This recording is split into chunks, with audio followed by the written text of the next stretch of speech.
بسم اللہ الرحمن الرحیم الحمد للہ رب العالمین والصلاة والسلام علی سید الانبیاء والمرسلین سیدنا و مولانا محمد وعلی آلہ واصحابہ اجمعین،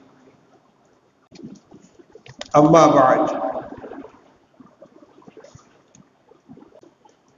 عن ابی موسیٰ الاشعری رضی اللہ تعالی عنہ قال قال رسول اللہ صلی اللہ علیہ وسلم ان اللہ لیملی الظالم حتی اذا اخذہ لم یفلت ثم قرأ وکذلک اخذ ربک اذا اخذ القرى وہی ظالمۃ الآیہ متفق علیہ۔ بزرگوں اور بھائیوں، آج کے بیان کا حاصل معاملات کی صفائی اور حقوق العباد کے اہتمام کا بیان ہے۔ ہم لوگ نیکی کمانے والے اعمال کو تو اہمیت دیتے ہیں، شب قدر آ جائے گی محنت کریں گے، شب برات آ جائے گی اتنے محنت کریں گے، اور رمضان کی اور راتوں میں بھی محنت کرتے ہیں، صدقہ خیرات بھی کرتے ہیں، لیکن ان نیکیوں کو برباد کرنے والے جو اعمال ہیں، ان کو کھا جانے والے جو اعمال ہیں اور ہمارے اعمال کو لے کر دوسروں کے اعمال میں منتقل کرنے والی جو چیزیں ہیں، ان سے ہم بچنے کی کوشش نہیں کرتے۔ یہ بہت اہم مسئلہ ہے کہ کسی آدمی کا ہمارے ذمے کوئی حق باقی نہ ہو، نہ ہماری ذات سے اس کو کوئی جسمانی تکلیف پہنچے، نہ اس کا کوئی مالی حق ہمارے ذمے باقی ہو اس کو لے کر چلے جائیں۔ اس کے اوپر رسول اللہ صلی اللہ علیہ وسلم نے بہت زیادہ متوجہ فرمایا ہے۔ پہلے اسی روایت کو سن لیجیے۔ عن ابی ہریرہ رضی اللہ تعالی عنہ قال قال رسول اللہ صلی اللہ علیہ وسلم من كانت له مظلمة لأخيه من عرضه أو شيء فليتحلله منه اليوم قبل أن لا يكون دينار ولا درهم ان كان له عمل صالح اخذ منه بقدر مظلمته وان لم يكن له حسنات اخذ من سيئات صاحبه فحمل عليه رواہ البخاری۔ حضرت ابو ہریرہ رضی اللہ تعالیٰ عنہ فرماتے ہیں کہ رسول اللہ صلی اللہ علیہ وسلم نے ارشاد فرمایا کہ جس کی ذات سے اس کے بھائی کے ساتھ کوئی زیادتی ہو گئی، چاہے اس کی آبرو کے سلسلے میں اس کی بے عزتی کرتی ہے، اس کو رسوا کیا ہے، یا کسی اور چیز میں مالی نقصان پہنچایا ہے، جسمانی نقصان پہنچایا ہے، کسی بھی طریقے سے اس کی ذات سے اس کے بھائی کو تکلیف پہنچی ہے، فَلْيَتَحَلَّلْهُ مِنْهُ الْيَوْمَ، تو اس کو چاہیے کہ آج ہی اس کو معاف کرا دے، آج ہی اس سے اس کو معاف کرا لے، اپنے کو اس سے حلال کرا لے۔ فَلْيَتَحَلَّلْ یعنی اس کے بوجھ کے اندر نہ رہے، بلکہ اس کی طرف سے اس کو خلاصی مل جائے، وہ معاف کر دے، یا تو حق ادا کر کے یا اس سے معافی مانگ کر۔ فرمایا اس دن کے آنے سے پہلے پہلے کہ جس دن نہ دینار ہوگا نہ درہم ہوگا، اگر انسان کے پاس کوئی نیک عمل ہوگا تو اس سے لے لیا جائے گا اس کے ظلم کے مقدار، اور اگر اس کے پاس نیکیاں نہیں ہوں گی تو اس کے ساتھی کے گناہ لے کر اس کے اوپر لاد دیے جائیں گے۔ یہ روایت بخاری کی ہے۔ روایت کا مضمون بالکل واضح ہے کہ دنیا میں ہم نے کسی بندے کے ساتھ کوئی ظلم و زیادتی کی ہے، کسی طرح کی تکلیف پہنچائی ہے، اور اس کی صفائی کیے بغیر دنیا سے ہم چلے گئے، تو محشر کے میدان میں اللہ تعالیٰ حساب کتاب کروائیں گے، چھوڑا نہیں جائے گا۔ اس کی روایت میں ابھی سناؤں گا آپ کو۔ اور وہاں لین دین کیسے ہوگا؟ وہاں مال کے ذریعے لین دین نہیں ہوگا، بلکہ اعمال کے ذریعے لین دین ہوگا۔ فرمایا کہ جس نے زیادتی کی ہے، اگر اس کے نامہ اعمال میں کچھ نیکیاں ہیں تو اس کی نیکیاں لے کر اس شخص کو دی جائیں گی جس کے ساتھ اس نے ظلم کیا، جس کے ساتھ زیادتی کی ہے، اس ظلم کے بمقدار۔ اور اگر اس کے پاس نیکیاں نہیں ہیں تو اس کے گناہ لے کر اس کے اوپر لاد دیے جائیں گے۔ پھر کیا ہوگا اس کو اگلی روایت کے اندر سنیے۔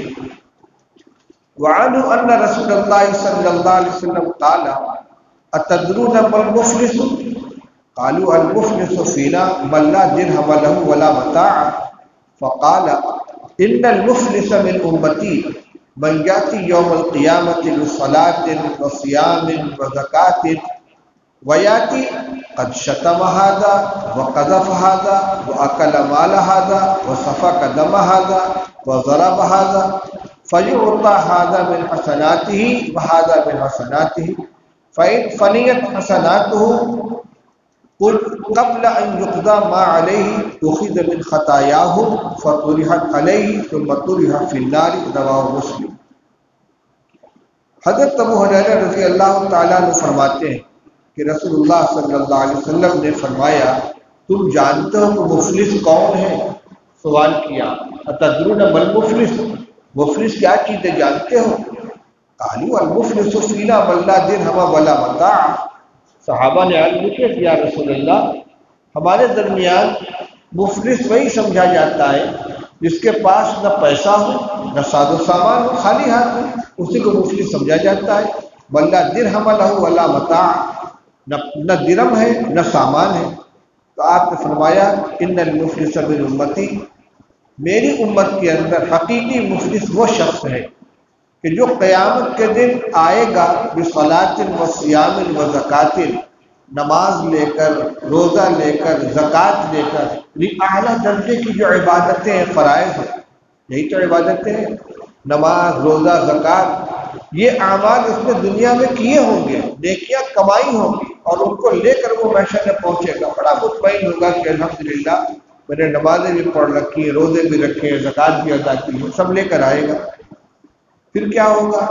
اور آئے گا اس حال میں کہ قد شتم ھذا، اس کو گالی بکی ہے، وقذف ھذا، اس پر جھوٹی تہمت لگائی ہے، واکل مال ھذا، اس کا مال کھایا ہے، وسفک دم ھذا، اس کا خون بہایا ہے، وضرب ھذا، اس کو مارا، اس کی پٹائی کی ہے۔ 5 طرح کی باتیں بیان کی گئی، یہ بھی بطور مثال ہے۔ ظلم کی شکلیں کیا کیا ہیں جو کر کے وہ آیا ہے؟ کسی کو گالی بکی ہے تو زبان سے تکلیف پہنچائی، کسی کو تہمت لگا دی ہے، غلط الزام لگا دیا ہے، یہ بھی زبان سے تہمت لگائی ہے، زبان کی تکلیف ہے۔ اور کسی کا مال کھایا ہے، یہ مال کی بےایمانی ہے۔ وصفا کا دمہ ھذا، کسی کا خون بہایا، قتل کر دیا ہے۔ وضرب ھذا، کسی کو مارا ہے، جسمانی تکلیف پہنچائی ہے۔ اتنے طرح کے مطالبے کرنے والے آئیں کہ حضرت اس نے مجھے مارا تھا، پروردگار اس نے مجھے گالی دی تھی، پروردگار اس نے مجھ پر جھوٹا الزام لگایا۔ کیا ہوگا؟ فَيُعْطَى هَذَا مِنْ حَسَنَاتِهِ وَهَذَا مِنْ حَسَنَاتِهِ، اس کو اس کی نیکیوں میں سے دے دیا جائے، اس کو اس کی نیکیوں میں سے دے دیا جائے۔ جتنے مطالبہ کرنے والے آتے جائیں گے اس مطالبے کے بقدر جتنی زیادتی اس نے کی تھی، اس کی نیکیاں اس کو لے کر دی جائیں گی۔ کون سی نیکیاں لے کر دی جائیں گی؟ ابھی سنا آپ نے، اس کی نماز دی جائے گی، اس کا روزہ دیا جائے گا، اس کی زکوٰۃ دی جائے گی، اور جو نیک اعمال کیے وہ اٹھا کر ان کو دیے جائیں گے۔ فرمایا کہ فَإِنْ فَنِيَتْ حَسَنَاتُهُ قَبْلَ أَنْ يُقْضَى مَا عَلَيْهِ، بس اگر اس کے ذمے جو مطالبے ہیں ان کی ادائیگی سے پہلے، ان کے پورا ادا ہونے سے پہلے اس کی نیکیاں ختم ہو جائیں گی تو اخذ من خطایاہ فطرحت علیہ، ان لوگوں کے گناہ لیے جائیں گے اور اس کے اوپر لاد دیے جائیں گے جن کے ساتھ ظلم کیا ہے۔ اگر اس کے پاس نیکیاں ہیں تو نیکیاں دی جائیں گی، اگر نیکیاں نہیں تو ان کے گناہ لے کر اس کے اوپر لادے جائیں گے۔ ثم طرح فی النار، پھر اس کو جہنم میں پھینک دیا جائے گا۔ نیکی برباد، گناہ لازم، اسی کو کہتے ہیں۔ جو نیکیاں کی تھی وہ تو چلی گئی اور دوسرے کے گناہ اس کے اوپر لاد دیے، کس قدر خسارے کی بات ہوگی۔ اس روایت کو شیخ الحدیث حضرت مولانا زکریا صاحب نے اپنے فضائل کے رسالے میں، غالباً فضائل صدقات میں، نقل کرنے کے بعد ایک شعر لکھا ہے کہ وہ محروم تمنا کیوں نہ سوئے آسماں دیکھے، کہ جو منزل و منزل اپنی محنت رائے گاں دیکھے۔ وہ محروم تمنا کیوں نہ سوئے آسماں دیکھے، کہ جو منزل بمنزل اپنی محنت رائے گا دیکھے. بڑی محنتیں کی تھی دنیا میں اس نے، لیکن ایک پہلو پر نظر تھی، نیکیاں کمانے پر نظر تھی، لیکن حقوق العباد کے سلسلے میں وہ یعنی محتاط نہیں تھا، زیادتیاں کی تھی، جس کی جسمانی تکلیف پہنچائی، زبانی تکلیف پہنچائی، مالی تکلیف پہنچائی، بے ایمانی کی اس نے، کسی کا مال کھا لیا، اور وہ سب اس کے نتیجے میں ساری نیکیاں اس کی دوسروں کے پاس چلی گئی اور دوسرے کے گناہ اس کے اوپر لاد دیے گئے اور یہ جہنم میں ڈال دیا گیا. اب یہ معاملہ ہوگا کیا؟ ضرور ہوگا. کیا ایسا نہیں ہے کہ اللہ تعالیٰ سے خوشامد کی جائے کہ اللہ معاف کر دیجئے؟ تو روایت سنیے. ان عائشہ رضی اللہ تعالی عنہ قالت قال رسول اللہ صلی اللہ علیہ وسلم الدواوین ثلاثۃ دیوان لا یغفر اللہ الاشراک باللہ یقول اللہ عز وجل ان اللہ لا یغفر ان یشرک به دیوان لا یترکہ اللہ ظلم العباد فیما بینہم حتی یقتص بعضهم من بعض ودیوان لا یعبو اللہ به ظلم العباد فیما بینہم وبین اللہ فذلك الى اللہ ان شاء عذبہ وان شاء تجاوز عنہ. حضرت عائشہ رضی اللہ تعالیٰ عنہ فرماتی ہیں کہ رسول اللہ صلی اللہ علیہ وسلم نے ارشاد فرمایا کہ اعمال نامے قیامت کے دن تین طرح کے ہوں گے. یعنی اعمال کے اعتبار سے اعمال ناموں میں تین طرح کے اعمال لکھے ہوئے ہوں گے. ایک تو وہ اعمال نامہ ہوگا کہ جس کے بارے میں اللہ تعالیٰ کا فیصلہ ہے کہ اس کی معافی نہیں ہے. دیوان لا یغفر اللہ، جس کو اللہ تعالیٰ بالکل معاف نہیں کریں گے. وہ کیا ہے؟ شرک. کیونکہ اللہ تعالیٰ نے ارشاد فرما دیا ہے کہ ان اللہ لا یغفر ان یشرک بہ، اللہ تعالیٰ اس کو بالکل معاف نہیں کریں گے کہ ان کے ساتھ شرک کیا جائے. وَيَغْفِرُ مَا دُونَ ذَلِكَ لِمَن يَشَاءُ، اس کے نیچے کے شرک سے نیچے کے جو گناہ ہیں، چاہے بڑے سے بڑے گناہ ہوں اور اللہ کے حقوق کی پامالی بھی حقوق اللہ میں سے ہے، اللہ تعالیٰ چاہیں گے تو معاف کر دیں گے. لمن یشاء. ایک نامہ اعمال تو وہ ہوگا کہ شرک کی معافی نہیں ہوگی. وَدِیوَانٌ لَا يَتْرُكُهُ اللَّهُ، اور ایک وہ نامہ اعمال ہوگا جس کو اللہ تعالیٰ چھوڑیں گے نہیں، درگزر نہیں کریں گے، اس کے مطابق فیصلہ ہو کر رہے گا. وہ کیا ہے؟ ظلم العباد فیما بینہم، بندوں کا آپس میں ایک دوسرے کے ساتھ ظلم کرنا، زیادتی کرنا، جس کی شکلیں ابھی اوپر آئی ہیں. گالی بکی ہے، تہمت لگائی ہے، مارا ہے، قتل کیا ہے، مال ہڑپ کیا ہے، کسی بھی طرح کا ظلم ہوگا. یہ نامہ اعمال جب سامنے آئے گا تو اللہ تعالیٰ اس کو چھوڑیں گے نہیں، درگزر نہیں کریں گے. حتی یقتص بعضهم من بعض، جب تک کہ ایک دوسرے سے بدلہ نہ لیں. دلائیں گے بدلہ اللہ تعالیٰ ہی. کیسے دلائیں گے؟ نیکیاں لے کر دی جائیں گی، جب نیکیاں ختم ہو جائیں گی تو گناہ لاد دیے جائیں گے اس چیز کے اوپر. اس کو اللہ تعالیٰ درگزر نہیں کریں گے. اور فرمایا وَدِیوَانٌ لَا یَعْبَؤُ اللَّهُ بِهِ، اور ایک نامہ اعمال وہ ہوگا جس کی اللہ تعالیٰ کو کوئی پرواہ نہیں ہے. وہ کیا ہے؟ ظلم العباد فیما بینہم وبین اللہ، بندوں کا اپنے اور اللہ کے درمیان ظلم کرنا، جس کو یعنی گناہ کرنا، اپنے اوپر زیادتی کرنا. وما ظلمونا ولکن کانوا انفسهم یظلمون، گناہ کرنے کو بھی ظلم کہتے ہیں. اللہم انی ظلمت نفسی ظلما کثیرا، یہ اللہ میں نے اپنے اوپر بڑا ظلم کیا ہے. لا الہ الا انت سبحانک انی کنت من الظالمین، اے اللہ تیرے علاوہ کوئی معبود نہیں، میں ہی ظالم ہوں. اس ظلم سے مراد کیا ہے؟ گناہ کر کے اپنے اوپر ظلم کرنا. تو یہ جو ظلم ہے کہ بندے نے گناہ کر کے اللہ کے حکم کی نافرمانی کر کے اپنے اوپر ظلم کیا ہے، اللہ تعالیٰ کے فذلک الی اللہ، یہ اللہ کے حوالے ہوگا. ان شاء عذبہ و ان شاء تجاوز عنہ، اللہ تعالیٰ چاہیں گے تو معاف عذاب دیں گے اور اگر چاہیں گے تو درگزر کر دیں گے، کیونکہ ان کا اپنا معاملہ ہے، ان سے کوئی پوچھنے والا نہیں. لا یسأل عما یفعل وهم یسألون، اللہ تعالیٰ جو کچھ کریں گے ان سے کوئی پوچھنے والا نہیں، اور بندے جو کچھ کریں گے ان سے اس کے بارے میں بات پوچھ ہوگی. اس روایت کو دیکھیے، ذہن میں رکھیے. رسول اللہ صلی اللہ علیہ وسلم صاف فیصلہ فرما رہے ہیں کہ 3 طرح کے نامہ اعمال ہیں۔ ایک وہ ہے کہ جو ہرگز معاف نہیں کیا جائے گا، وہ شرک ہے۔ ایک وہ ہے کہ جس کا معاملہ ضرور کیا جائے گا اور لین دین کرایا جائے گا، وہ حقوق العباد کا معاملہ، معاملات ہیں آپس کے۔ اور ایک وہ ہے جس کے بارے میں اللہ تعالیٰ چاہیں گے معاف کر دیں گے، چاہیں گے سزا دیں گے۔ اس روایت کو سامنے رکھیے۔ اب آئیے ہم اپنی زندگی کو دیکھیں، کتنی طرح سے ہماری طرف سے زیادتیاں پائی جاتی ہیں۔ کیا بول رہے ہیں بیچ میں؟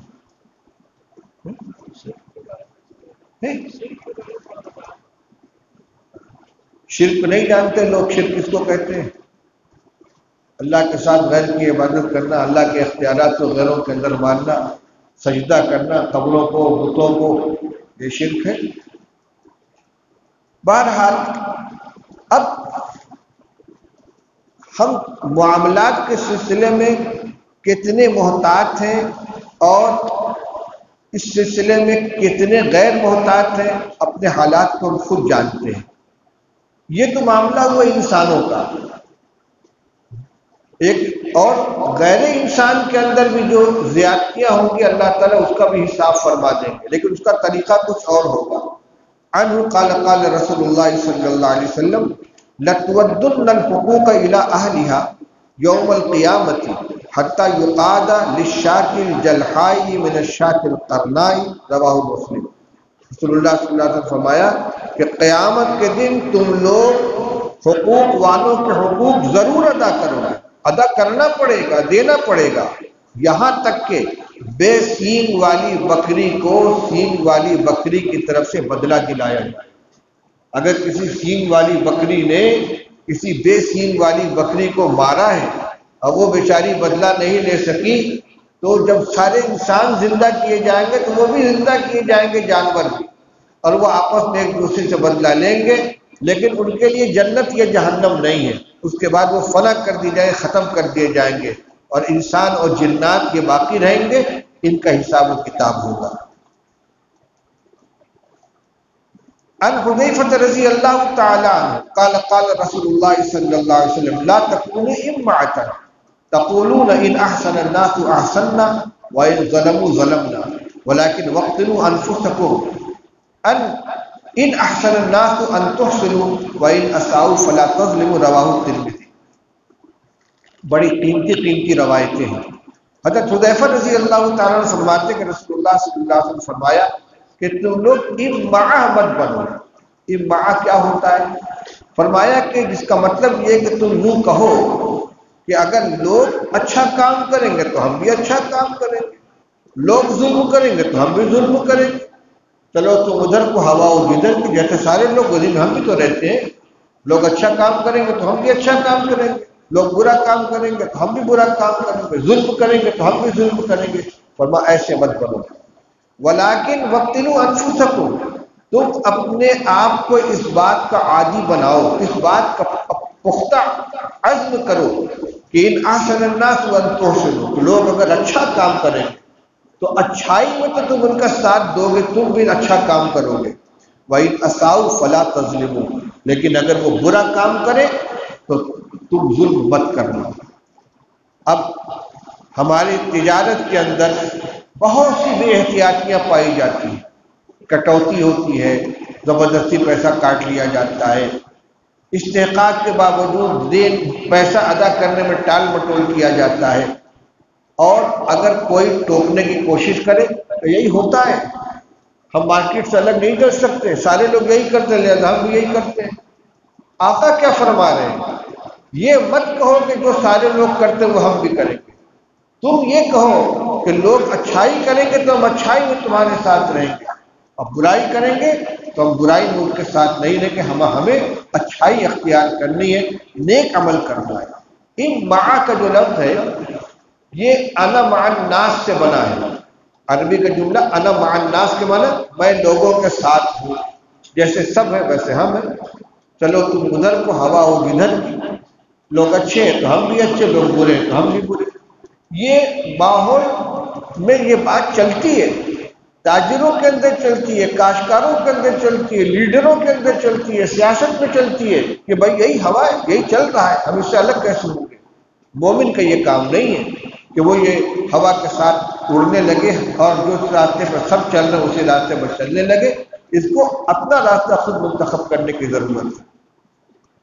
وعن معاویہ رضی اللہ تعالی عنہ انہ كتب الى عائشہ رضی اللہ عنہا ان اکتبی الی کتابا توصینی فیہ ولا تفسدی فكتبت سلام علیک اما بعد فانی سمعت رسول اللہ صلی اللہ علیہ وسلم یقول من التمس رضا اللہ بسخط الناس کفاہ اللہ مؤنۃ الناس ومن التمس رضا الناس بسخط اللہ وکلہ اللہ الی الناس والسلام علیکم۔ رواہ الترمذی۔ حضرت معاویہ رضی اللہ تعالی عنہ نے حضرت عائشہ رضی اللہ تعالی عنہ کے پاس خط بھیجا اور اسی سلام کے بعد یہ درخواست کی کہ آپ مجھے کچھ نصیحت فرما دیجئے اور بہت مختصر نصیحت کیجیے گا، بہت لمبی نصیحت مت کیجیے گا۔ کیوں؟ اس لیے کہ وہ لوگ نصیحت حاصل کرتے تھے عمل کرنے کے لیے، ڈائری میں نوٹ کرنے کے لیے نہیں۔ وہ جانتے تھے کہ جو نصیحت میرے پاس آئے گی اس پر عمل کرنا ہماری ذمہ داری ہے۔ تو فرمایا کہ آپ مجھے کچھ نصیحت سے، ام المومنین ہے، امت کی ماں ہے حضرت عائشہ رضی اللہ عنہ، آپ مجھے کچھ نصیحت کیجیے اور زیادہ نصیحت مت کیجیے گا۔ حضرت عائشہ نے ان کے پاس جواب لکھا، سلام علیکم، یہ خط کا آغاز ہے، السلام علیکم اما بعد، میں نے رسول اللہ صلی اللہ علیہ وسلم کو یہ فرماتے ہوئے سنا ہے کہ جو شخص اللہ کی خوشنودی تلاش کرتا ہے لوگوں کی ناراضگی کے بدلے، اللہ تعالیٰ اس کے لیے کفایت کرتے ہیں لوگوں کی مشقتوں سے۔ دنیا ناراض ہو جائے اللہ کو ناراض نہیں کریں گے، جو یہ کرتا ہے اللہ کی رضا چاہتا ہے لوگوں کی ناراضگی کے بدلے، یعنی جان بوجھ کے وہ لوگوں کو ناراض نہیں کرتا، لیکن یہ جو کام کر رہا ہے اللہ کی رضا کو سامنے رکھتے ہوئے لوگوں کی مرضی کے خلاف ہو رہا ہے، لوگ اس سے ناراض ہو رہے ہیں۔ مثال کے طور پر شادی بیاہ ہے، جاہلیت کی، غیر مسلموں کی ہندوانہ رسمیں نہ جانے کتنی اس کے اندر ہے، کتنے غلط کام ہو رہے ہیں، کتنی رسمیں انجام دی جا رہی ہیں، فوٹوگرافی ہو رہی ہے، گانا بج رہا ہے، فضول خرچی ہو رہی ہے۔ کیوں؟ اس لیے کہ داماد ناراض ہو جائیں گے، بھائی صاحب ناراض ہو جائیں گے۔ تو یہ وہ ہے جو کہ اللہ کو ناراض کر رہے ہیں، مخلوق کو ناراض، بندوں کو راضی کر کے۔ ایک وہ شخص ہے کہ ہم کوئی غلط کام نہیں کریں گے، چاہے کوئی آئے ہمارے یہاں نہ آئے، کوئی شریک ہو یا نہ ہو، تو وقتی طور سے تھوڑی سی ناراضگی لوگوں کی مول لینی پڑے گی، لیکن نتیجہ کیا ہوگا؟ حضرت عائشہ فرماتی کہ رسول اللہ صلی اللہ علیہ وسلم نے فرمایا کہ جو شخص اللہ کی خوشنودی کا متلاشی ہوگا لوگوں کی ناراضگی کے باوجود، اللہ تعالیٰ اس کو لوگوں کی مشقت اور شر سے بچا لے گا، کوئی نقصان نہیں پہنچا سکے گا اس کو، کوئی اس کا برا نہیں کر سکے گا۔ اور جو لوگوں کی خوشنودی کا متلاشی ہوگا اللہ کو ناراض کر کے، اللہ تعالیٰ اس کو لوگوں کے حوالے کر دے گا، جاؤ تم جانو تمہارا کام کر لے، اللہ کی طرف اس کی حفاظت نہیں ہوگی۔ ہو سکتا ہے کہ وقتی طور سے وہ مطمئن ہو جائے کہ لوگ مجھ سے بہت خوش ہو گئے، کوئی برادری کا مجھ سے ناراض نہیں، کوئی خاندان کا ناراض نہیں ہے، لیکن اللہ کی حفاظت اٹھا لی گئی، اللہ کی طرف سے حفاظت اٹھا لی گئی۔ اب یہ اپنے ہی جیسے لوگوں کے ہاتھ کا کھلونا بن کر رہے گا۔ والسلام علیکم، ایک سلام خط کے شروع میں، ایک سلام خط کے اخیر میں، مختصر سی نصیحت ہے، ایک جامع نصیحت ہے، ایک اصولی بات بتلائی گئی ہے۔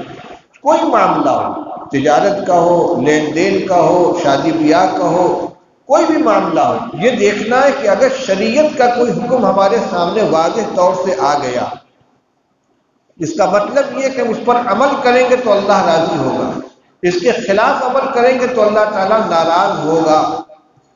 دوسری طرف اس پر عمل کرنے سے کچھ لوگ ناراض ہو رہے ہیں، تو اللہ کے رسول صلی اللہ علیہ وسلم فرماتے کہ لوگوں کی ناراضگی کی پرواہ مت کرو، اللہ کی ناراضگی سے بچو، اللہ کو راضی کرنے والا عمل کرو، اللہ تعالیٰ سب کے شر سے تمہاری حفاظت فرما لیں گے، کوئی تم کو نقصان نہیں پہنچا سکے گا۔ اور جو اس کے برخلاف کرے گا اللہ کو ناراض کرے گا، مخلوق کو راضی کرے گا، اللہ اس کو بندوں کے حوالے کر دیں گے، یعنی اس کی حفاظت نہیں ہوگی، کہا جائے کہ تم جانو تمہارا کام جانا۔ وعن ابی امامۃ رضی اللہ تعالی عنہ قال رسول اللہ صلی اللہ علیہ وسلم من شد الناس منزلۃ یوم القیامۃ عبد اذهب آخرته بالدنیا غیرہ، رواہ ابن ماجہ۔ رسول اللہ صلی اللہ علیہ وسلم نے ارشاد فرمایا کہ قیامت کے دن اپنے درجے اور رتبے کے اعتبار سے بدترین انسانوں میں، سب سے زیادہ خسارے اور گھاٹے والے انسانوں میں وہ شخص ہوگا جو دوسروں کی دنیا کی خاطر اپنی آخرت کو برباد کرے، دوسروں کی دنیا کی خاطر اپنی آخرت کو برباد کرے۔ جھوٹی گواہی دینے کے لیے چلے گئے، بھائی صاحب چلیے میرے حق میں ذرا گواہی دے دیجیے، چلو ٹھیک ہے، چاہے مفتی میں دیتی ہو، دوسرے کی دنیا بنانے کے لیے کہ اس کو کچھ دنیا کا نفع حاصل ہو جائے، جھوٹی گواہی دینے کے لیے چلا گیا، غلط بات میں کسی کی حمایت کر دی، اپنا کچھ تعلق نہیں ہے، نہ گھر سے کچھ جا رہا ہے نہ کچھ آ رہا ہے، کسی دوست کے لیے، کسی رشتہ دار کے لیے، کسی پڑوسی کے لیے حمایت میں کھڑے ہو گئے، اس کی غلط چیز میں، غلط پالیسی میں اس کا ساتھ دے رہے ہیں، لیڈروں کا ساتھ دے رہے ہیں، نعرہ لگا رہے ہیں، زندہ باد مردہ باد کر رہے ہیں، غلط چیزوں میں اس کے پیچھے چل رہے ہیں، اس کی دنیا بنانے کے لیے اس کو کچھ دنیاوی فائدہ حاصل ہو جائے گا، لیکن ہماری تو آخرت برباد ہوگی۔ فرمایا کہ ایسا انسان قیامت کے دن بدترین لوگوں کے اندر ہوگا۔ وعن علی رضی اللہ تعالیٰ عنہ قال قال رسول اللہ صلی اللہ علیہ وسلم ایاک ودعوۃ المظلوم فانما یسأل اللہ تعالی حقہ وان اللہ لا یمنع ذا حق حقہ۔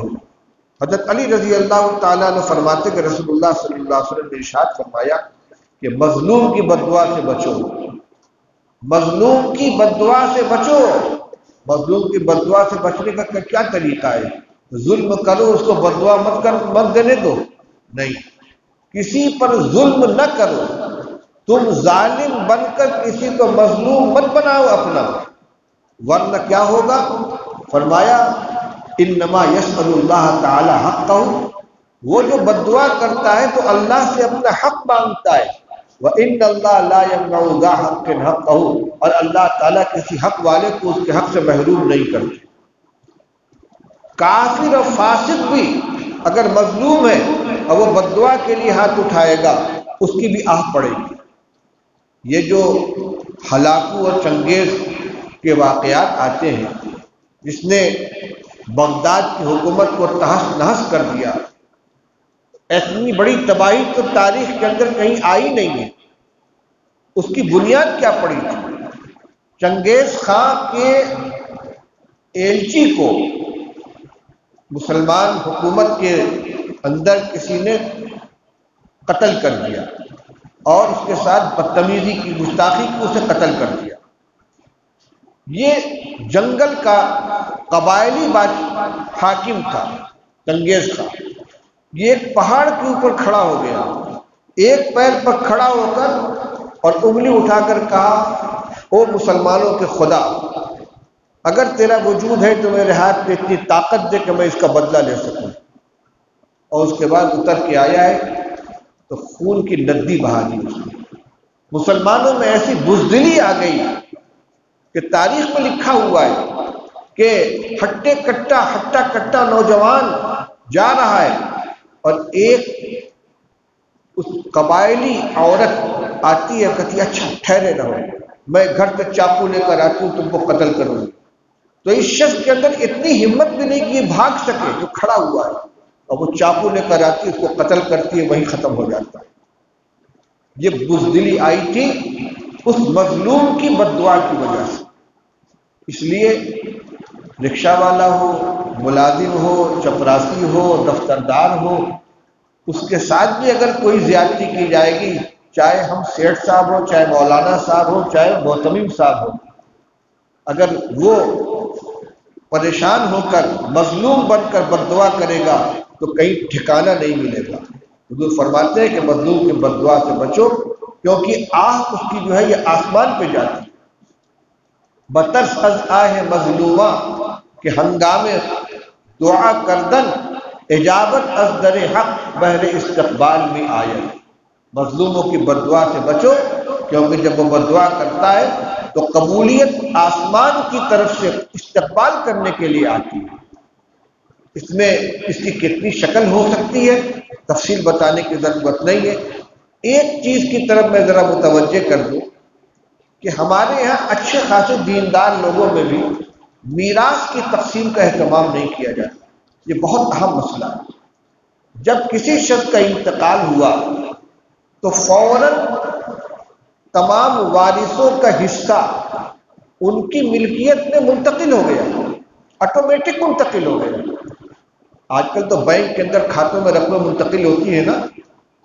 ایک آدمی کا انتقال ہوا، اس نے مثال کے طور پر 8 لاکھ روپیہ چھوڑا ہے، ایک لڑکا ہے، 5 لڑکیاں ہیں، کیا ایک بیوی ہے، تو 8واں حصہ یعنی 1 لاکھ بیوی کا ہو گیا، 2 لاکھ لڑکے کا ہو گیا، 1 لاکھ 5 لڑکیوں کا ہو گیا۔ ایک مثال میں نے دی جو بہت آسانی سے سمجھ میں آ سکے۔ یہ ہمارے طے کرنے پر نہیں ہے، ادھر آنکھ بند ہوئی اور اس کی ملکیت میں جو کچھ ہے اس حساب سے وہ منتقل ہو گیا۔ البتہ میراث سے پہلے کے جو کام ہیں وہ کرنے کے بعد جب بچے گا تب بانٹا جائے گا، کفن دفن کیا جائے گا، قرض ادا کیا جائے گا، وصیت اگر کوئی کی ہے جائز وصیت ہے تو 1/3 کے اندر سے ادا کی جائے گی، پھر جو بچے کے وارثوں کو دیا جائے گا۔ اور جو وصی ہے یا جو بڑا ہے جس کے قبضے میں سب کچھ ہے، کاروبار ہے، جائیداد ہے، نقد روپیہ پیسہ ہے، یہ اس کی ذمہ داری ہے کہ وارثوں کو ان کا حق پہنچائے۔ اگر ان کو نہیں پہنچاتا اسی طرح چھوڑ دیتا ہے اور اس میں کچھ بچے نابالغ ہیں تو نابالغ بچوں کے مال میں تصرف کرنے کی اجازت نہیں، چندہ بھی نہیں دے سکتے، کسی کی مدد بھی نہیں کر سکتے۔ اس لیے یہ نہ سوچیں کہ ہم سرپرست ہیں، ہم ان کے بھلے کے لیے کر رہے ہیں، نہیں، ہر ایک کا حصہ فوراً متعین ہونا چاہیے اور کوئی دقت کی بات نہیں۔ ہر جگہ الحمدللہ علماء موجود ہیں، دارالفتہ موجود ہے، وارثوں کی تعداد بتلا کر ہر ایک کا حصہ متعین کرا لیا جائے، پھر چاہے ورثہ آپس میں مشترک ہی رکھیں، مل کر ہی کام کریں، لیکن کچھ حساب نہ کیا جائے، اسی طرح چلنے دیا جائے تو پھر کیا ہوگا؟ 4 بہنیں ہیں، 4 بھائی ہیں، بڑا کاروبار چل رہا ہے، والد کا انتقال ہو گیا، بہنوں کا حصہ اس کے اندر بن رہا ہے، ایک بھائی کے مقابلے میں آدھا، کچھ حساب کتاب نہیں کیا گیا۔ یہ بھی ہو سکتا ہے کہ کاروبار بہت ترقی کرے، تو جب ترقی کرے گا تو بھائی صاحب کیا کہیں گے کہ والد صاحب نے تو اتنی رقم چھوڑی تھی، باقی تو ہم لوگوں نے محنت کر کے بڑھائی ہے، وہ ہماری ہے، لہذا تم کو حصہ ملے گا اس کے اعتبار سے۔ اور اگر سب ڈوب گئی تو بہنیں کہیں گی ہم نہیں جانتے، ابا کا انتقال ہوا تھا تو اتنا کاروبار تھا، اتنی جائیداد تھی، اتنا روپیہ تھا، ہمارا وہ حصہ ہے، تمہارا رہے یا نہ رہے ہمیں تو ہمارا حصہ چاہیے۔ دونوں طرف سے پریشانی ہو سکتی ہے۔ اسی طریقے سے بعض دفعہ مزدوروں کو مزدوری دینے میں، اجرت دینے میں زبردستی کی جاتی ہے۔ رکشے پر بیٹھے، آٹو پر بیٹھے، اتر کر گئے، اس نے کہا 10 روپیہ ہوگا ہے، 10 روپیہ ہوگا، چلو 5 روپیہ تھامو، بھگو یہاں سے۔ مسئلہ کیا ہے؟ یا تو طے کر لیجیے آپ اجرت پہلے سے، اور اگر طے نہیں کیا ہے تو 2 ہی صورت ہے، یا تو اس کی منہ مانگی اجرت دیجیے، یا یہ معلوم کیجیے کہ اتنے کام کی اجرت کتنی ہوتی ہے، اس کو اجرت مثل کہا جاتا ہے۔ جھگڑے کے وقت میں اجرت مثل کے ذریعے فیصلہ کیے وہ دیا جائے گا، لیکن ہم جو دیں گے وہ لینا ہے تو لو ورنہ جاؤ، یہ ظلم ہے۔ مالی اعتبار سے ہو، جسمانی اعتبار سے ہو، کسی بھی طریقے سے ہماری طرف سے اگر زیادتی پائی گئی ہے تو یہ ظلم ہے اور اس کا بدلہ قیامت کے دن دینا پڑے گا۔ ہمیں اپنے حالات کا، اپنے معاملات کا جائزہ لینا چاہیے اور معاملات کی صفائی کا بہت خیال کرنا چاہیے۔ کسی کے ساتھ ناچاقی ہو جائے، جھگڑا ہو جائے، کہاں سنی ہو جائے، کچھ بھی ہو تو فوراً جلد سے جلد اس کا تصفیہ کر لینا چاہیے، کل کے لیے اٹھا کر نہیں رکھنا چاہیے۔ ابھی کئی کام اور بھی ہیں، اس لیے آج گفتگو اتنی پر ختم کی جاتی ہے۔ اللہ تعالیٰ ہم سب کو عمل کرنے کی توفیق عطا فرمائے۔ اچھا بھائی، اب دعا فرما لیں، اعلان کرنا ہے۔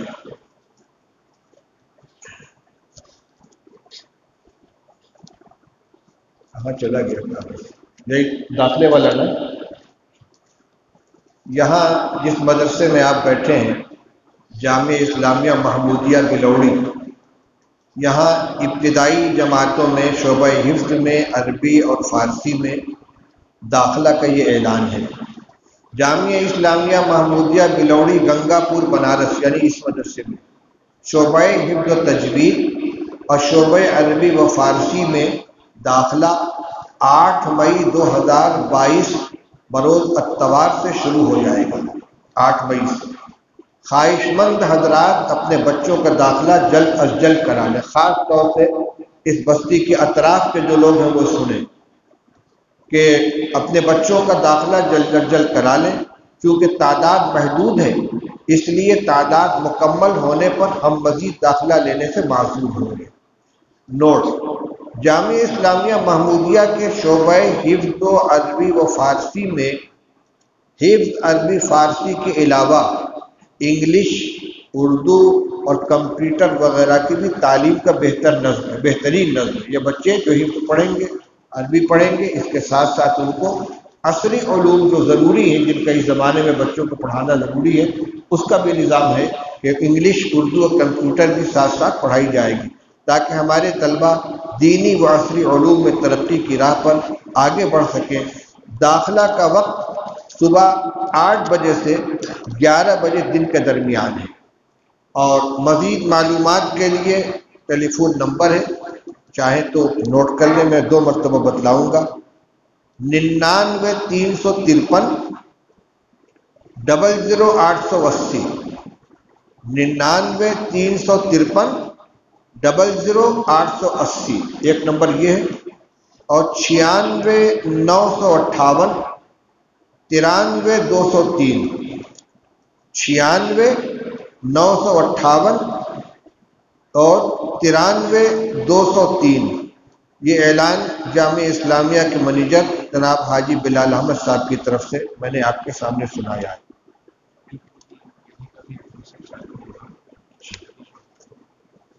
یہ تو ایک شعبہ ہوا، اور یہاں اس سال انگلش میڈیم اسکول کا بھی افتتاح ہو رہا ہے۔ داخلہ شروع ہو چکا ہے، بلکہ پڑھائی داخلہ شروع ہے المحمود اکیڈمی کے نام سے۔ انگلش میڈیم اسکول میں ابتدائی 2 جماعتیں، UKG اور LKG میں، اس میں بھی داخلہ ہو رہا ہے۔ انہی نمبرات سے رابطہ کر کے ہو جائے گا یا الگ نمبر دیں گے؟ انہی نمبرات سے ہے۔ اس کا ایک آفس لوہٹا کے اندر بھی قائم کیا گیا ہے۔ چلیے واٹس ایپ کے اوپر بھی اس کا اعلان چلا دیں۔ اچھا، کچھ پرچیاں آئی ہیں دعاؤں کے لیے، اور حاضرین بھی اپنے دل و دماغ کے اندر اپنے ذہنوں میں ضرورتیں لے کر بیٹھے ہوئے ہیں۔ دعا جتنی عام کی جاتی ہے اتنی زیادہ قبول ہوتی، اس لیے دعا میں اپنے لیے بھی دعا مانگیں، اپنے اعزاء و اقربا کے لیے بھی دعا مانگیں، پوری امت مسلمہ کے لیے دعا مانگیں، مغفرت کی، رحمت کی، برکت کی۔ حالات جو چل رہے ہیں اس سے نجات حاصل کرنے کی، امن و امان ملک میں قائم ہو، خوف و دہشت کا ماحول ختم ہو، مندہ ختم ہو، کاروبار میں ترقی ہو، بیماریاں ختم ہو، صحت و عافیت عام ہو۔ غرض ہماری دینی و دنیاوی جتنی ضرورتیں ان سب کے لیے ہمیں دعا مانگنا چاہیے، اور صرف اجتماعی دعا پر اکتفا نہ کریں۔ یہ قیمتی رات ہے، 27ویں شب ہے۔ شب قدر کے سلسلے میں جو اتنی روایتیں آتی ہیں، ان میں ہر طاق رات کے اندر شب قدر کو تلاش کرنے کا حکم دیا گیا ہے، جن میں 27ویں شب کے بارے میں زیادہ توقع ہوتی ہے، کیونکہ بعض صحابہ قسم کھا کر کہتے ہیں کہ وہ 27ویں شب ہے، اسی لیے عوام میں بھی اس کا اہتمام زیادہ کیا جاتا ہے۔ تو 2 گزارشیں ہیں، ایک تو یہ کہ صرف اجتماعی دعا پر اکتفا نہ کریں، بلکہ یہاں سے فارغ ہونے کے بعد اکیلے بھی اپنی دعائیں کریں۔ دعا میں یہ نہیں سوچنا چاہیے کہ مجھے دعا کرنی نہیں آتی، اپنی بات اللہ سے کہنی ہے، اپنی زبان میں کہیں، جس طرح چاہے کہیں۔ بچہ اپنی ماں سے جو کچھ کہتا ہے تو سیکھ کے نہیں آتا، ماں شفقت کی بنا پر اس کی بات کو بغیر کہے سمجھ لیتی ہے، وہ ٹیڑھی میڑھی جو بھی بولے، روئے گائے، ماں سمجھ لیتی ہے۔ اللہ تعالیٰ تو 70 ماؤں سے زیادہ شفیق ہے، اس لیے جس طرح بھی چاہیں، جن الفاظ میں چاہیں، جس طرح چاہیں دعائیں مانگے اللہ تعالیٰ سے۔ دوسری گزارش یہ ہے کہ آج کی رات گزر جانے کے بعد مطمئن ہو کر نہ بیٹھ جائیں کہ اب شب قدر گزر گئی، اب آرام کرنا ہے یا عید کی تیاری میں لگ جانا ہے۔ ابھی آنے والی راتوں میں 2 قیمتی راتیں باقی ہیں۔ ایک تو شب قدر کے سلسلے کی 29ویں رات، ہو سکتا ہے آج نہ ہو، 29ویں شب ہو۔ دوسرے رمضان کی آخری رات، جس کے بارے میں حدیث میں آتا ہے کہ آسمان پہ اس کو لیلۃ الجائزہ کہا جاتا ہے، انعام کی رات۔ مزدور جب کام پورا کر لیتا ہے تو اس کو انعام دیا جاتا ہے۔ مہینہ ختم ہو جانے، مہینہ کی آخری رات جو ہوتی ہے، چاند ہونے سے پہلے، ایک تو چاند رات ہے، چاند رات جب ہوگی تو عید کی رات آ جائے گی۔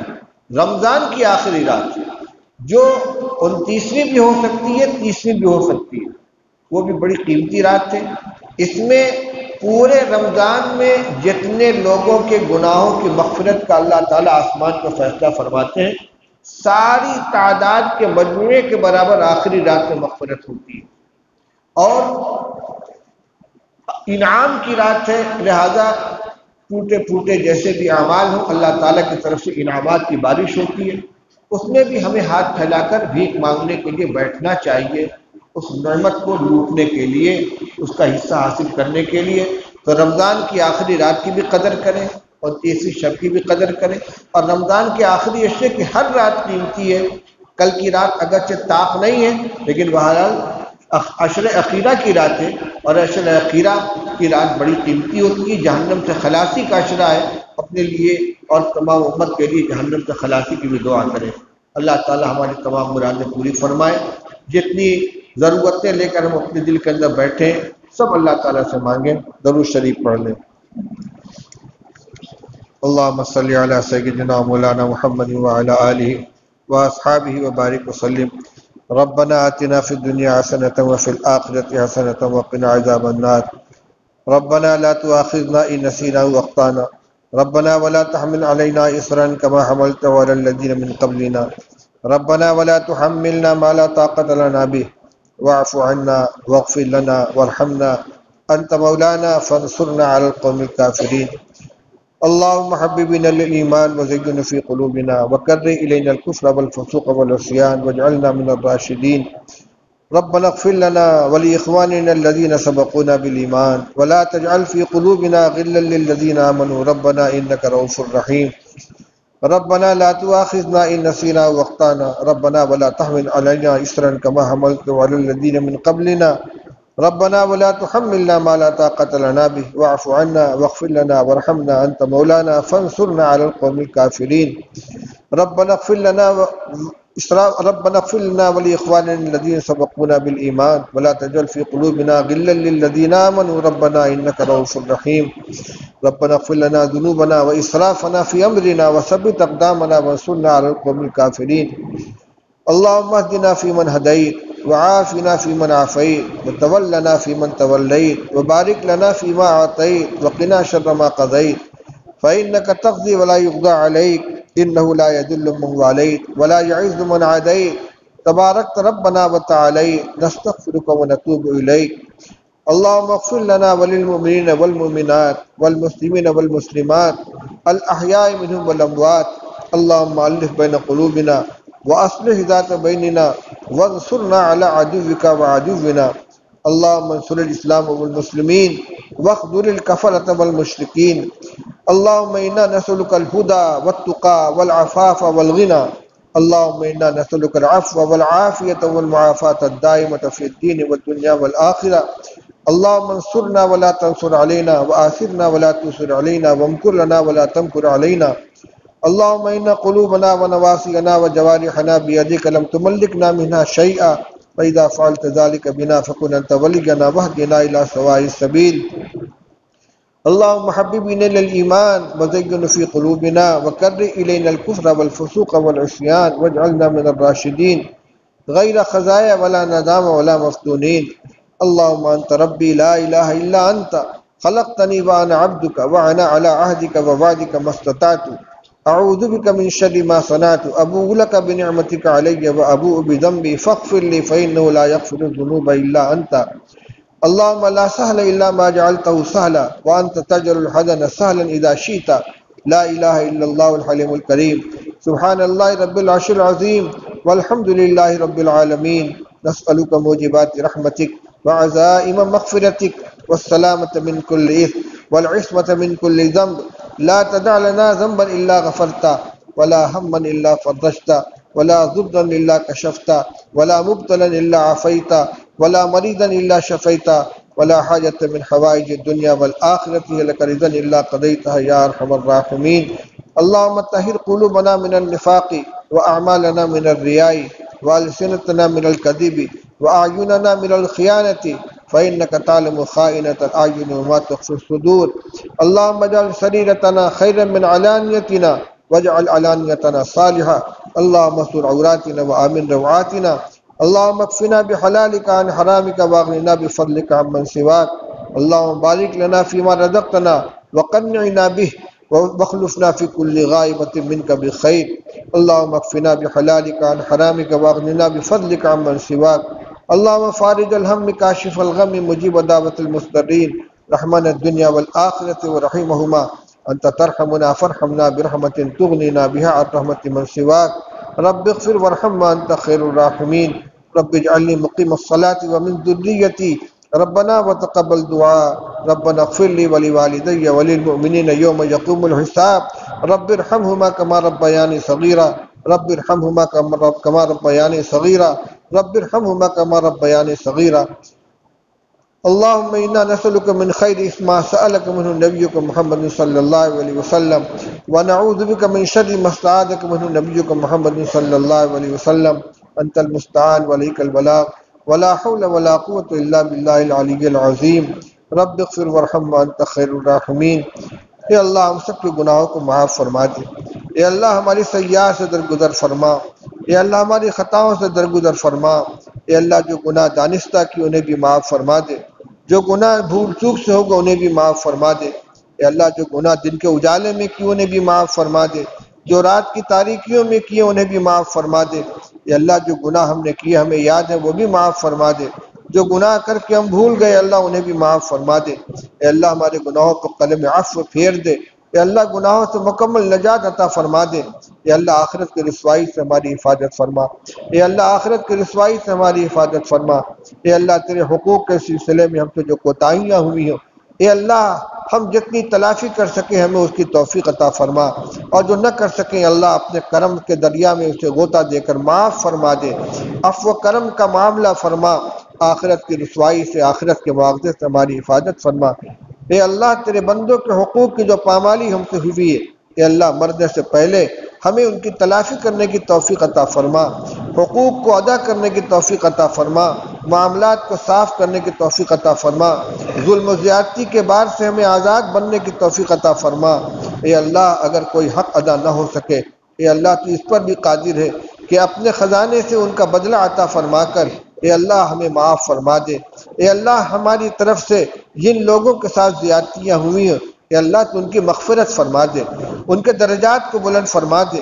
ان کے ساتھ رحم کا کرم کا معاملہ فرما دے. ہماری جس طرف سے جو تکلیف پہنچی ہو اے اللہ ان کے حق میں اس کو نماز بنا دے. زکوٰۃ بنا دے. صدقات و خیرات بنا دے تاکہ وہ آخرت کے اندر ہم سے مطالبہ نہ کریں. اے اللہ زندگی جو باقی رہ گئی اپنی طاعت کے اندر گزارنے کی توفیق عطا فرما. اے اللہ ہمارے تمام مرحومین کی مغفرت فرما دے. ہمارے والدین کی مغفرت فرما دے. اے اللہ ہمارے مرحوم والدین کی مغفرت فرما دے. ہمارے دادا دادی نانا نانی اور جملہ مرحومین کی مغفرت فرما دے. جن کے والدین زندہ ہیں اے اللہ ان کو عمروں میں برکت عطا فرما. خدمت کرنے کی ان کو راضی کرنے کی توفیق عطا فرما. والدین کا حق کسی سے ادا نہیں ہو سکتا. اے اللہ اس میں جو کوتاہیاں ہوں ان کو معاف فرما دے. تو ان کو ہماری طرف سے راضی فرما دے. ان کو ہماری طرف سے راضی فرما دے. اے اللہ ہمارے بچوں کو بھی نیک و صالح بنا دے. بچیوں کو بھی نیک و صالح بنا دے. ہمارے گھروں کا ماحول دینداری والا بنا دے۔ اے اللہ ہمارے بزرگوں کی عمروں میں برکت عطا فرما، جوانوں کو نیکی و صلاح و تقوی نصیب فرما، برے ماحول سے ہم سب کی حفاظت فرما، معصیتوں سے حفاظت فرما۔ اے اللہ برکت والی حلال روزی عطا فرما، حرام سے و مشتبہ سے بال بال حفاظت فرما۔ اے اللہ ماحول کے اندر جو گندگیاں پھیلی ہوئی ہیں اے اللہ ان سے ہمارے گھروں کو محفوظ فرما۔ اے اللہ معاشرے میں جو خرابیاں پھیلی ان کو مٹانے کی ہمیں توفیق نصیب فرما۔ اے اللہ ہمارے ملک میں امن و امان کو عام فرما، اے اللہ امن و امان کو عام فرما، خوف و دہشت کو ختم فرما۔ اے اللہ جو بدباطن اسلام اور مسلمانوں کے خلاف زہر بو رہے ہیں، غلط فہمیاں پھیلا رہے ہیں، سازشیں کر رہے ہیں، اے اللہ ان کی سازشوں کو ناکام فرما دے، ان کی طرف پلٹا دے۔ اے اللہ ہماری جان مال عزت آبرو کی حفاظت فرما۔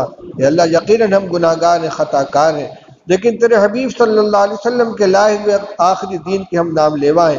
اے اللہ ہماری بدعمالی کی وجہ سے اسلام کو نقصان نہ پہنچے، دین کو نقصان نہ پہنچے۔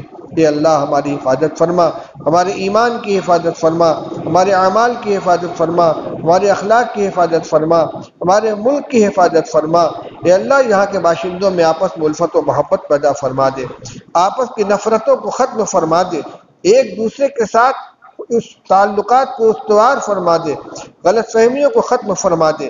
اے اللہ ہمارے تمام اداروں کی حفاظت فرما، دارالعلوم دیوبند کی اور تمام مدارس دینیہ اسلامیہ کی پورے ملک میں جہاں کہیں بھی ہوں اے اللہ ان کی حفاظت فرما، حکومت کی اور بدخواہوں کی سازشوں سے ان کے انتقامات سے حفاظت فرما، تمام مساجد کی حفاظت فرما، تمام دینی مراکز کی حفاظت فرما، تمام مکاتب کی حفاظت فرما، تمام جماعتیں جو دین کی خدمت کر رہی ہیں، مسلمانوں کے لیے رفاہی کام کر رہی ہیں، اللہ ان کی حفاظت فرما۔ اے اللہ خدمت کرنے والوں کو قبول فرما، اے اللہ ان کی جان مال عزت آبرو کی حفاظت فرما، ان کی خدمات کو ان کے لیے صدقہ جاریہ بنا دے۔ اے اللہ ہمارے گھروں میں جو بچے بچیاں بغیر نکاح کے ہیں اے اللہ ان کو مناسب رشتہ عطا فرما، ان کے والدین کو، ان کے سرپرستوں کو اس نکاح کی ذمہ داری سے سبکدوش فرما۔ اے اللہ جو بیمار ہیں ان کو شفا عطا فرما، جسمانی بیماریوں سے بھی نجات عطا فرما، روحانی بیماریوں سے بھی نجات عطا فرما۔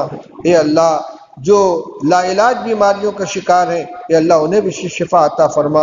اے اللہ جن لوگوں نے دعاؤں کے لیے پرچیاں دی ہیں اے اللہ جو ان کے مقاصد اس میں کامیابی عطا فرما، بیٹھنے والوں کے دلوں میں جو مرادیں ہیں اللہ ان کو پوری فرما۔ اللہ اس مجمع کے اندر بوڑھے بھی ہیں، جوان بھی ہیں، بچے بھی ہیں، اے اللہ بوڑھوں کے ہاتھ کو خالی لوٹاتے ہوئے تجھے حیا آتی ہے۔ اے اللہ ان سفید داڑھی والوں کی برکت سے اللہ ہم سب کی مغفرت فرما دے، ان معصوم بچوں کی برکت سے ہمیں معاف فرما دے۔ اس مجمع میں کوئی نہ کوئی تو تیرا مقبول بندہ ہوگا، اے اللہ اس کی شرکت کی برکت سے ہم سب کی دعائیں قبول فرما لے، اے اللہ ہم سب کی دعائیں قبول فرما لے۔ اے اللہ جو ہمیں مانگنا چاہیے ہم نہیں مانگ سکے وہ بھی ہمیں عطا فرما دے، دین دنیا کی ہر حاجت ہمیں عطا فرما دے۔ اے اللہ اس رات میں اور اس سے پہلی راتوں میں اور آنے والی راتوں میں تیرے نیک و صالح بندے پورے عالم کے اندر جہاں کہیں بیٹھ کر تیرے سامنے ہاتھ پھیلا کر تجھ سے دین دنیا کی ضرورتیں مانگ رہے ہیں، خیر کی دعائیں مانگ رہے ہیں، اے اللہ ان کے دعاؤں میں ہمارا حصہ نصیب فرما۔ جن شرور سے پناہ چاہ رہے ہیں اللہ ان سب سے ہمیں بھی پناہ عطا فرما۔ ربنا آتنا فی الدنیا حسنۃ وفی الآخرۃ حسنۃ وقنا عذاب النار۔ ربنا لا تؤاخذنا ان نسینا واخطانا ربنا ولا تحمل علينا إصرا كما حملته على الذين من قبلنا ربنا ولا تحملنا ما لا طاقة لنا به واعف عنا واغفر لنا وارحمنا أنت مولانا فانصرنا على القوم الكافرين رب اغفر وارحم وأنت خير الراحمين ربنا لا تزغ قلوبنا بعد إذ هديتنا وهب لنا من لدنك رحمة إنك أنت الوهاب اللهم أجرنا من النار اللهم أجرنا من النار اللهم أجرنا من النار يا مجير يا مجير يا مجير برحمتك يا أرحم الراحمين اللهم إنا نسألك الجنة ونعيمها وما يقربنا إليها من قول أو فعل أو عمل ونعوذ بك من النار ومن الجحيم وما يقربنا إليها من قول أو فعل أو عمل اللهم إنا نسألك رضاك والجنة اللهم إنا نسألك رضاك والجنة ونعوذ بك من سخطك والنار۔ اے اللہ ہمیں تیری خوشنودی چاہیے، اے اللہ ہم سب سے راضی ہو جا، اے اللہ اپنی رضا عطا فرما دے، اے اللہ اپنا غصہ اور غضب ہمارے اوپر سے اٹھا لے، اے اللہ ناراضگی کا کو اٹھا لے، اے اللہ اس امت مرحومہ کے حال پر رحم فرما، بہت ذلیل ہو چکی، بہت رسوا ہو چکی، بہت پریشان ہو چکی، اللہ اس کے اوپر کرم کا ہاتھ رکھ دے، رحم کا ہاتھ رکھ دے، پریشانیوں کو ختم فرما دے، ہر طرح کی ذلت و رسوائی سے حفاظت فرما دے۔ اے اللہ غیروں کے سامنے رسوائی کا سامنا کرنا پڑ رہا ہے، اے اللہ مسلمانوں کو کوئی وزن باقی نہیں رہ گیا، کوئی حیثیت باقی نہیں رہ گئی، اے اللہ ہمارے ساتھ کرم کا رحم کا معاملہ فرما دے، اے اللہ فضل کا معاملہ فرما دے، اے اللہ رحم کا معاملہ فرما دے۔ ہم تو سے تیرے رحمت کی بھیک مانگتے ہیں، اے اللہ تیرے سامنے ہاتھ پھیلا کر اس امید پر بیٹھیں کہ تو ہمارے ہاتھ کو خالی نہیں چھوڑے گا۔ اے اللہ جہاں تو اپنے مقبول بندوں کو نوازتا ہے، اے اللہ ہماری جھولی بھی بھر دے، اے اللہ ہمیں مغفرت سے نواز دے، رحمت سے نواز دے، برکت سے نواز دے، ہر خیر میں ہمارا حصہ مقدر فرما دے، ہر شر سے ہماری حفاظت فرما دے۔ اے اللہ تیری توفیق سے ماہ مبارک کے اندر جو ٹوٹے پھوٹے اعمال ہو سکے ہیں، نماز کی توفیق ملی، تراویح کی توفیق ملی، روزہ کی توفیق ملی، اے اللہ یہ اعمال اس لائق تو نہیں کہ تیرے حضور میں قبولیت کے لیے پیش کیے جا سکیں، لیکن اے اللہ تیری نوازش کا مہینہ ہے، اتنے نوازش کی راتیں ہیں جہاں تو اپنے نیک بندوں کے اعمال کو قبول فرمائے گا۔ اے اللہ ہم ناکاروں کے بھی ٹوٹے پھوٹے اعمال کو قبول فرما لے، ہماری تمام دعاؤں کو اپنے فضل و کرم سے حضرت نبی کریم صلی اللہ علیہ وسلم کی برکت سے اور طفیل سے قبول فرما۔ ربنا تقبل منا انک انت السمیع العلیم وتب علینا انک انت التواب الرحیم، وصلی اللہ تعالی علی خیر خلقہ محمد وآلہ وصحبہ اجمعین برحمتک یا ارحم الراحمین۔